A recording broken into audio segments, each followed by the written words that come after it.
paz seja convosco. Eu sou o pastor Eliezer e este é meu canal, PR Eliezer Oficial. Quero agradecer você que se inscreveu no canal, que tem acompanhado os vídeos, que tem compartilhado.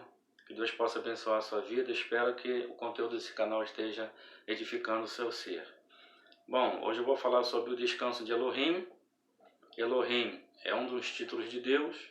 Primeira vez que aparece essa palavra, aparece lá em Gênesis 1, versículo 1, quando o texto diz: Bereshit bara Elohim, et hashamayim ve et haaretz. No princípio criou Deus, Elohim. Então, a princípio, o nome Elohim aponta a Deus como Criador. Então, a partir da criação do Gênesis, dos céus e da terra, eu quero mostrar a vocês sobre o reino que há de vir, baseado exatamente no sétimo dia, que é o Shabat. Quando lá em Gênesis capítulo 2, versículo 2, o Senhor diz, Moisés escreveu o seguinte: havendo Deus acabado no dia sétimo, que é o Shabat, preste atenção, Deus acabou no dia sétimo a sua obra que fizera.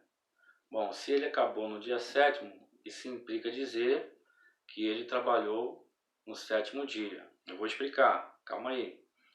E descansou no sétimo dia de toda a sua obra que tinha feito. Bom, em relação a Deus, essa palavra descansar não tem sentido, porque Deus não se cansa, como está escrito lá em Isaías capítulo 40. Nós vamos ler daqui a pouco.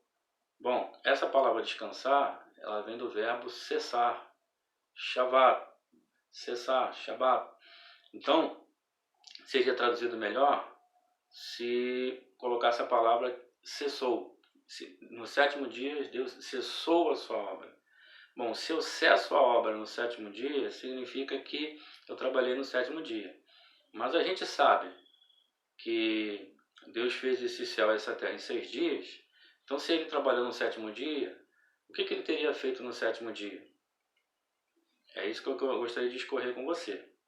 Quando você analisa o primeiro capítulo de Gênesis, você vê na criação das coisas, na verdade, na revelação das coisas criadas, porque Deus criou todas as coisas de maneira instantânea, mas Ele as revelou em 6 dias.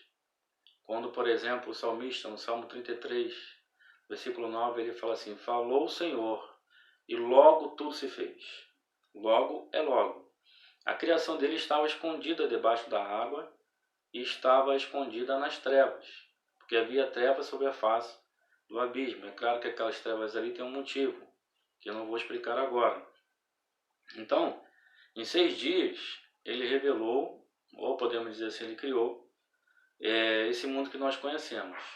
E se ele trabalhou no sétimo dia, como é aquilo que eu pretendo provar a vocês, ele fez uma outra coisa. O que ele fez nesse dia sétimo, que é o Shabat? Nos 6 dias, os textos terminam assim: e foi a tarde e a manhã, o primeiro dia. E foi a tarde e a manhã, o segundo dia, o terceiro dia, até o sexto dia. Então a Bíblia chama de dia 1, dia 2, dia 3, dia 4, dia 5, dia 6. No sétimo dia, que é o número da perfeição, da obra acabada, o sétimo é o símbolo da conclusão, o número que aponta a conclusão, a obra perfeita. Ele nomeia esse dia. Biblicamente, quando se nomeia uma coisa, você se faz senhor daquilo que você se nomeia. Daquilo que você nomeia. Como foi o caso, por exemplo, de Nabucodonosor, que deu um outro nome a Daniel, Ananias, Misael e Azarias, porque agora ele era senhor sobre eles. E assim a gente pode ver também na história, quando as várias descobertas, os cientistas levaram o seu nome às suas descobertas. Bom, Deus trabalhou no sétimo dia. Então, o que será que ele criou no sétimo dia? Eu já vou adiantar para você, ele criou novos céus e nova terra. Há 2 criações segundo as Escrituras. Esta criação que nós conhecemos e a nova criação, que não pertence a esta criação. Esta criação se estragou mas a criação que ele fez no sétimo dia não se estragou. Bom, quando chega no sábado, no sétimo dia, ele não diz foi a tarde e amanhã o sétimo dia. Houve tarde e amanhã no sétimo dia, literalmente falando? Houve. Porque o sábado também é um dia da semana. Só que o sábado, ele aponta para o reino que há de vir. Ele aponta para a conclusão da obra do Senhor, para o final do projeto de Deus. Ele aponta para o sétimo milênio. E nós já estamos beirando o sexto milênio. Vamos entrar no sétimo milênio. E o Senhor falou para o homem que ele deveria trabalhar 6 dias e no sétimo descansar, que é o Shabat. E profeticamente, como Pedro ele estabelece esse princípio quando ele fala da vinda do Senhor, ele diz que um dia é como 1000 anos e 1000 anos como um dia. Se considerarmos esse princípio, então os 6 dias como deveria trabalhar, fazer toda a sua obra, está por terminar. E o Shabat está para chegar, né? O milênio está para chegar, que é o sétimo milênio da existência da raça humana. Glória a Deus. O apóstolo Pedro, ele chama o Shabat de o dia eterno. Esse reino que virá. Ele diz que é um dia eterno. Por quê? Porque no sábado não houve tarde e amanhã. Moisés omite isso. E ao meu ver, ele faz de propósito a omitir a expressão tarde e manhã no sábado. Quando chega no sábado, simplesmente ele fala que no sábado o Senhor cessou. Toda a obra que ele fizera, ele acabou no sábado. Ele cessou no sábado. Então ele trabalhou no sábado. Nós vamos ver isso. Pedro, em 2 de Pedro 3,18, ele diz assim: antes crescei na graça e conhecimento de nosso Senhor e Salvador Jesus Cristo. A ele seja dada a glória, assim agora como no dia da eternidade, ou como no dia eterno. Ele está se referindo ao reino eterno que virá. Mas ele chama ele de dia eterno. Por quê? Fazendo uma alusão a Gênesis, ao dia que não tem tarde e nem manhã, como é o caso da Nova Jerusalém, né, Novos Céus e a Nova Terra, onde a Nova Jerusalém estará instalada. Ele diz, Apocalipse 22:5, ali não haverá mais noite e não necessitarão de lâmpada, nem de luz do sol, porque o Senhor Deus os ilumina e reinarão para todo sempre aqui na terra, na Nova Jerusalém, que vai ser endereçada de Deus para nós, dos céus para a terra, a Nova Jerusalém. Então, se em 6 dias ele fez os céus e a terra, que nós conhecemos, no sétimo dia ele criou novos céus e nova terra.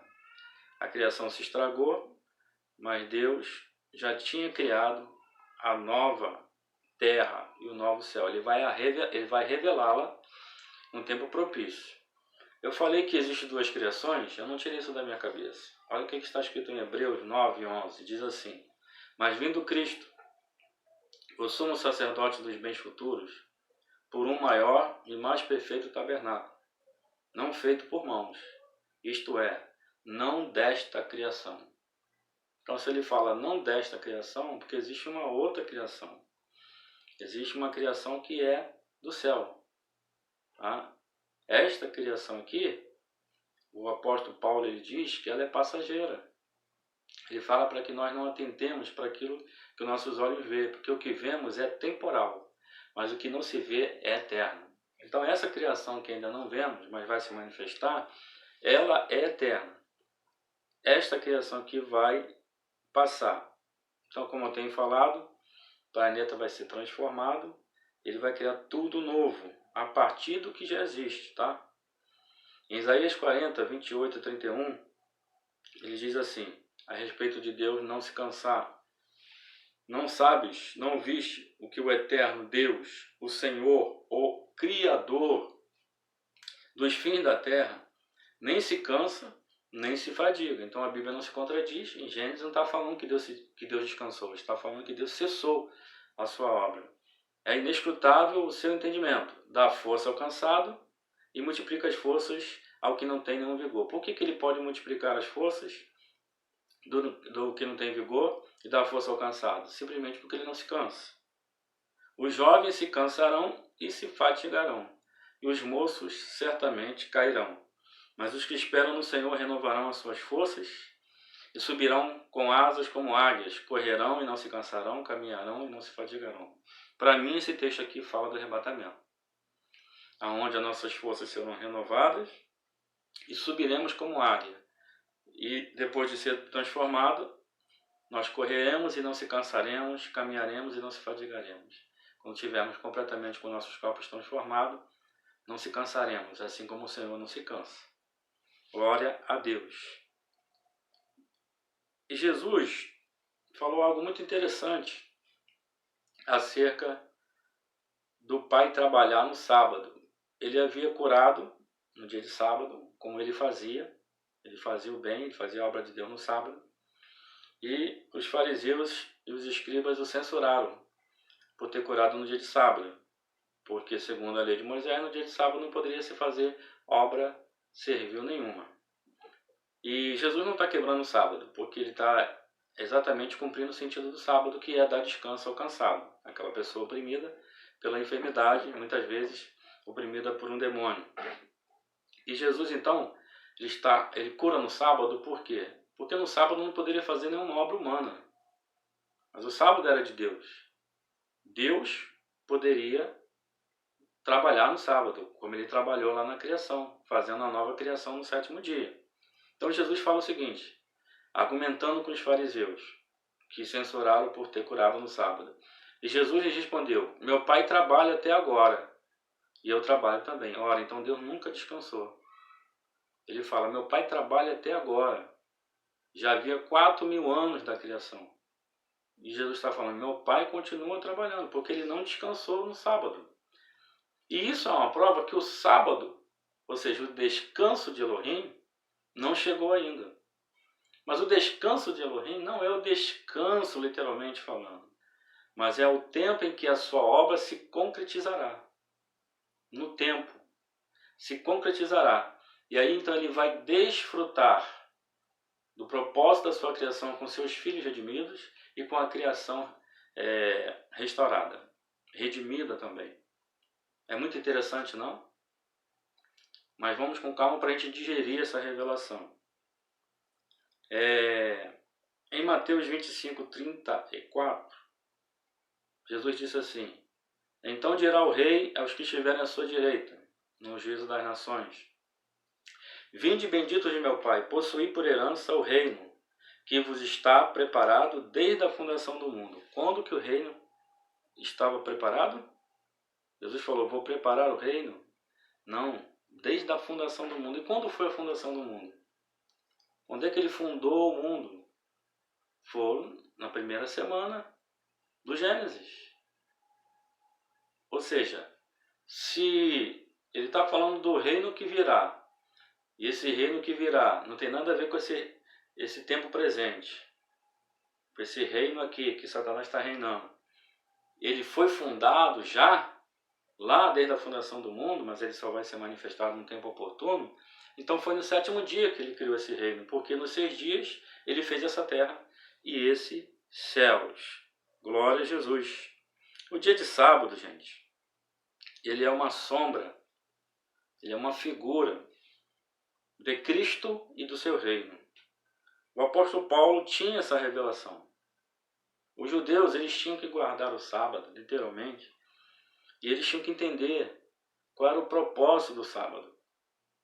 Quando o Senhor usa figuras de linguagem, usa símbolos e analogias, etc., etc., para falar com o povo, ele quer que a gente entenda o significado por trás daqueles símbolos.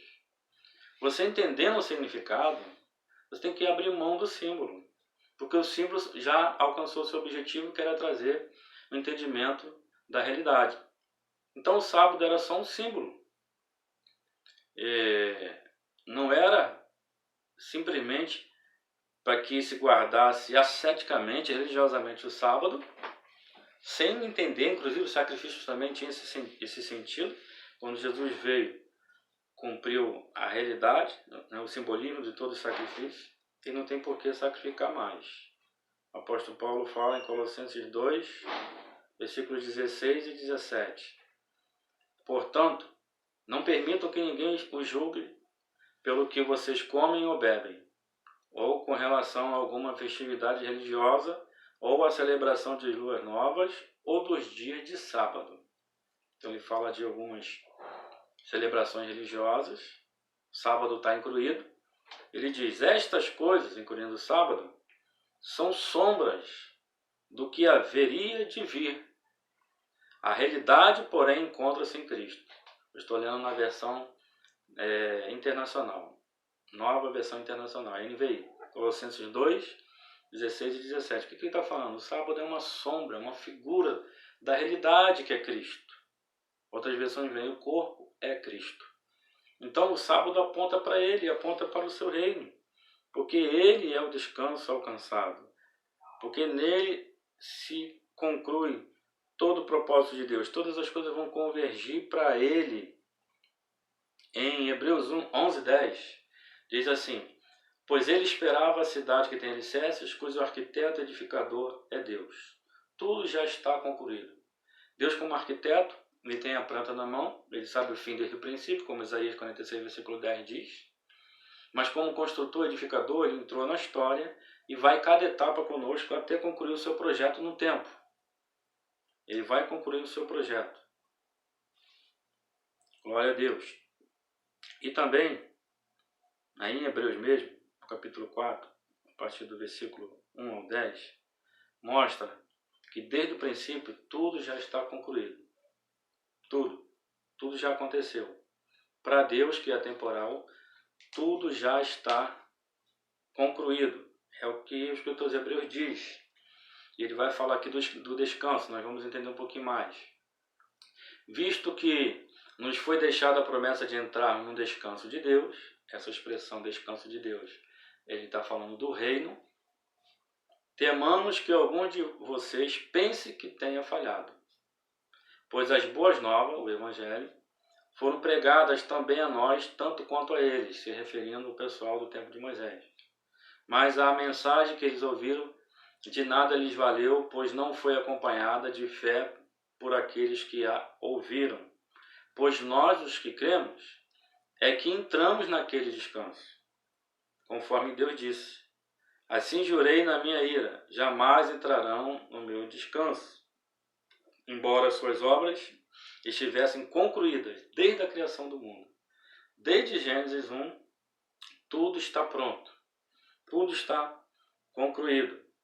Então o povo de Israel, ele fazendo uma analogia aqui, eles não entraram em Canaã, aquela geração que foi rebelde no deserto, só entrou seus filhos de 20 anos para baixo, e a segunda geração, e a Bíblia fala que eles não entraram por incredulidade. Então, o escritor de Hebreus está advertindo os seus leitores para que eles não cometam os mesmos erros, a fim de que eles entrem no descanso de Deus, fazendo uma referência ao reino que virá, porque Canaã era só um símbolo daquele reino que virá. Pois em certo lugar ele falou sobre o sétimo dia, olha só, o Shabat. Nestas palavras, no sétimo dia, Deus descansou de toda a obra que realizara. Ele fala no versículo anterior que ele tinha concluído tudo, e ele concluiu tudo lá no início, no sétimo dia. E ele reverbera isso quando ele diz que alguém falou no sétimo dia que Deus já tinha realizado todas as coisas. E de novo, na passagem citada há pouco, diz, jamais entrarão no meu descanso, falando do Shabat, que é o reino que virá. Entretanto, resta entrar alguns naquele descanso, e aqueles a quem anteriormente as boas novas foram pregadas não entraram por causa da desobediência. Por isso Deus estabelece outra vez um determinado dia chamado hoje, ao declarar muito tempo depois, por meio de Davi, de acordo com o que fora dito antes. Se hoje vocês ouvirem a sua voz, não endureçam o coração, porque se Josué lhes tivesse dado descanso, o que ele está falando? Se Josué os tivesse introduzido na terra e isso fosse o tal descanso que Deus falou, Deus não falaria posteriormente a respeito de outro dia. Então Josué, Canaã, e a entrada deles em Canaã era só uma figura de Jesus e do seu reino. Josué nada mais é que Yehoshua, o nome dele, abreviadamente Yeshua, o nome do nosso Salvador. Quando Moisés fica sabendo por Deus que ele não vai entrar na terra, mas que quem vai entrar é Oséias, nome antigo de Josué, ele muda o nome de Josué, de Oséias para Josué, né, de maneira proposital. Ali ali a gente descobre o nome do Salvador, antes mesmo do anjo falar para Miriam que ele se chamaria Yeshua. E Yeshua significa Yah salva, Yah é a abreviação do tetragrama, do nome de Deus. Assim ainda resta um descanso sabático para o povo de Deus. Olha só, irmãos, entenda o que o texto está falando. Resta um descanso sabático para o povo de Deus. Pois todo aquele que entra no descanso de Deus também descansa das suas obras, como Deus descansou das suas, como Deus cessou as suas. Então, quando nós sairmos do 6º milênio, entrarmos no 7º milênio, que é o Shabat, nós vamos descansar das nossas obras, do nosso pesar, de toda tentativa humana de suprir as nossas demandas humanas. E é Deus quem vai reinar na terra. Glória a Deus. Tem muita coisa aqui, eu não quero falar de mais detalhes nesse texto, para que o vídeo não fique muito comprido. Mas eu espero que você esteja entendendo esse mistério. Havia 2 motivos pelos quais os judeus deveriam celebrar, fazer memória do sábado. O primeiro motivo era lembrar do Criador. Exatamente aquilo que a gente leu lá em Gênesis 1, Gênesis 2, que ele criou em 6 dias essa terra e os céus, e no 7º o Senhor cessou a sua obra. Então diz assim o texto de Êxodo 20, versículo 8 a 11. Trabalharás 6 dias, e neles farás todos os seus trabalhos. Mas o 7º dia é o sábado, dedicado ao Senhor teu Deus. Nesse dia não farás trabalho algum. Nem tu, nem teus filhos ou filhas, nem teus servos ou servas, nem teus animais, nem os estrangeiros que morarem em tuas tendas, em suas cidades. Pois em 6 dias o Senhor fez os céus e a terra, e o mar, e tudo que neles existe. E no 7º dia descansou. Portanto, o Senhor abençoou o 7º dia e o santificou. O 7º dia é o milênio que virá, onde ele vai ser santificado. E aí o homem deixará o seu governo, deixará de fazer toda a sua obra. E aí é Deus que vai estar agindo. O outro motivo era que eles deveriam lembrar da libertação da escravidão do Egito. Deuteronômio 5, versículo 15. Lembra-te de que foste escravo no Egito, e que o Senhor teu Deus te tirou de lá, com mão poderosa e com braço forte. Por isso, por causa dessa libertação, o teu Deus te ordenou que guardes o dia de sábado. Então, se nós unirmos os 2 motivos para Israel celebrar o sábado, nós vamos chegar na conclusão que o apóstolo Paulo explicou lá em Romanos 8, versículos 18 ao 23. A gente chega a esse entendimento do que é o sábado. Ele diz: considero que os nossos sofrimentos atuais não podem ser comparados com a glória que em nós será revelada. Ele está falando do reino que virá. A natureza criada aguarda com grande expectativa que os filhos de Deus sejam revelados. Como se dará essa revelação dos filhos de Deus? É pela ressurreição dos mortos. Pois ela foi submetida à futilidade, a natureza, a criação, não pela sua própria escolha, mas por causa da vontade daquele que a sujeitou, que é Adão, na esperança de que a própria natureza criada será libertada da escravidão da decadência em que se encontra, para a gloriosa liberdade dos filhos de Deus. Vou tentar aqui resumir. Depois da ressurreição dos justos, se dará então a regeneração do planeta, né, após a vinda de Jesus no Monte das Oliveiras, e ser estabelecido o milênio. Então, na revelação dos filhos de Deus, a própria criação terá a sua libertação. Então, o Criador, um dos motivos para celebrar o sábado, libertará da escravidão a sua criação. Então, os dois sentidos pelos quais eles deveriam celebrar o sábado está aqui inserido no comentário de Paulo. Sabemos que toda a natureza criada geme até agora, como em dores de parto.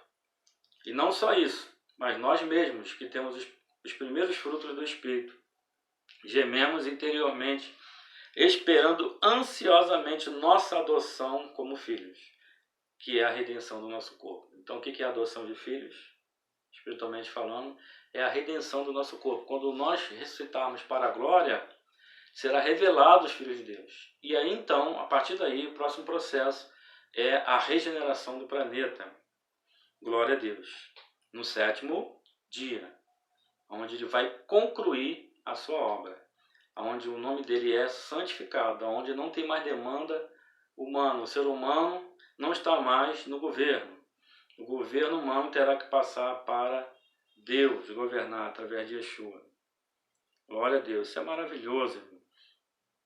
Espero que você esteja alcançando a profundidade disso. Então, lhes disse: o sábado foi feito por causa do homem, e não o homem por causa do sábado. Assim, pois, o Filho do Homem é Senhor até mesmo do sábado. Marcos 2, 27 e 28. Jesus, mais uma vez, cura no sábado, e agora ele argumenta o seguinte, que o sábado foi feito com que objetivo? Com que finalidade? Foi feito por causa do homem. O homem foi feito no 6º dia. E o sábado foi feito logo em seguida. Ou seja, há um reino que virá, e esse reino foi feito por causa do homem. Ele não está falando do dia de sábado. Deus não está simplesmente preocupado com o descanso sabático no sentido literal, que no sábado a gente ia deitar numa rede e ficar ali para sempre deitado naquela rede para descansar. Não, ele está falando do descanso das nossas obras pecaminosas, para descansar em Deus no sábado, descansar dos 6 dias trabalhosos, que são esses 6.000 anos que o homem vem trabalhando, e simplesmente para suprir as suas próprias necessidades, mas o homem não consegue alcançar o que Jesus vai alcançar no sábado, nos trazer descanso eterno. Aleluia, descanso do pecado, das mazelas do pecado, da consequência do pecado. Não é estranho a expressão, se a gente entendermos literalmente, que ele é Senhor do sábado? Assim, pois, o Filho do Homem é Senhor do sábado. Como assim? Ele não está falando de um dia literal, ele é Senhor do sábado, do dia de sábado. Não, ele é Senhor sim, mas ele é Senhor de um reino que virá. Ele é Senhor no milênio e após o milênio culminando no novo céu e nova terra. Ele é Senhor sim desse reino que virá. Em Provérbios 16:4 mostra que Deus fez todas as coisas com propósito e o sábado não fica de fora. O Senhor faz tudo com um propósito, até os ímpios para o dia do castigo. Tudo que ele fez foi com propósito. E aqui Jesus falou, ele fez o sábado com uma finalidade. Qual a finalidade do sábado? O homem. Então o sábado não pode ser apenas um dia literal, um dia depois da sexta-feira. Vocês estão entendendo o que eu quero dizer? Faz o teu comentário aí, interage, se ficou alguma dúvida, pergunte, vamos participar. Ainda em Mateus 11, olha como é que o sábado é ele e o reino dele. 11:28 de Mateus, ele diz: venham a mim todos os que estão cansados e sobrecarregados. Mesmo Deus que disse lá em Isaías que dá força ao cansado. Eu lhes darei descanso, eu lhes darei Shabat. Alguém que arroga para si esse poder de dar descanso a alguém, ele só pode ser Deus. Porque foi Deus que fez o sábado para o homem. Então quando Jesus diz, vinde a mim, eu vou dar a vocês o descanso. Eu vou dar a vocês o quê? O reino. E o reino vem primeiramente quando é tirado da pessoa todo o jugo do pecado, toda a carga do pecado que o homem carrega, e por isso o homem se cansa, por isso o homem, a labuta do homem nessa terra, ele nunca vai alcançar o descanso se não for em Jesus. Se você está com a sua alma cansada, atribulada e aflita, entrega a Jesus. Ele é o descanso, não só aqui e agora, momentâneo, mas ele é o descanso eterno, o descanso que virá, o dia eterno, o sábado que virá. Glória a Jesus. A igreja, ela está desobrigada, tá? De guardar o sábado. Infelizmente, algumas ramificações guardam o sábado e diz até que se você não guardar o sábado, você está em pecado. Eu respondi a uma pessoa, né, que é adventista, e ele falou para mim que eu tinha que guardar o sábado. E eu falei para ele, por que eu não morri então? Porque está escrito na Torá. E quem não guardasse o sábado morreria. Então por que Deus não me matou? É muita infantilidade e muita falta de conhecimento você achar que Deus está preocupado que a gente guarde um dia da semana para poder descansar dos 6 dias de trabalho e se dedicar a Ele. Na verdade, todos os dias são do Senhor. Inclusive, o texto que eu separei aqui, Paulo em Gálatas, escrevendo aos Gálatas que estavam voltando para o judaísmo, seguindo as leis cerimoniais do judaísmo, né, da sua época.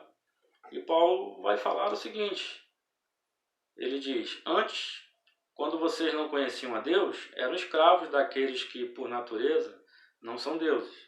Mas agora, conhecendo a Deus, ou melhor, sendo por Ele conhecidos, como é que estão voltando àqueles mesmos princípios elementares? Fracos e sem poder. Ele vai dizer que princípios é esses fracos sem poder. Querem ser escravizados por eles outra vez? Pelos judaizantes na igreja? Vocês estão observando dias especiais, meses, ocasiões específicas e anos. Temo que os meus esforços por vocês tenham sido inúteis. Em outras versões fala claramente do sábado. Vocês estão observando lua nova, como nós lemos lá em Colossenses, Paulo falando. Dia de lua nova, sábado, meses, dias. Isso aí é bobagem, isso é rudimento fraco e sem poder algum. O que acrescenta na tua vida você guardar ou não o sábado? Então entenda o que o sábado aponta. O que o Criador quis dizer quando ele falou que no sábado ele cessou todas as coisas. Eu poderia falar muito mais sobre este assunto, mas eu acredito que isso aqui é suficiente para você entender sobre o descanso de Elohim. Essa é a nossa esperança e esse será o nosso descanso, se não formos incrédulos, se não formos desobedientes. Baruch Hashem, até o próximo vídeo.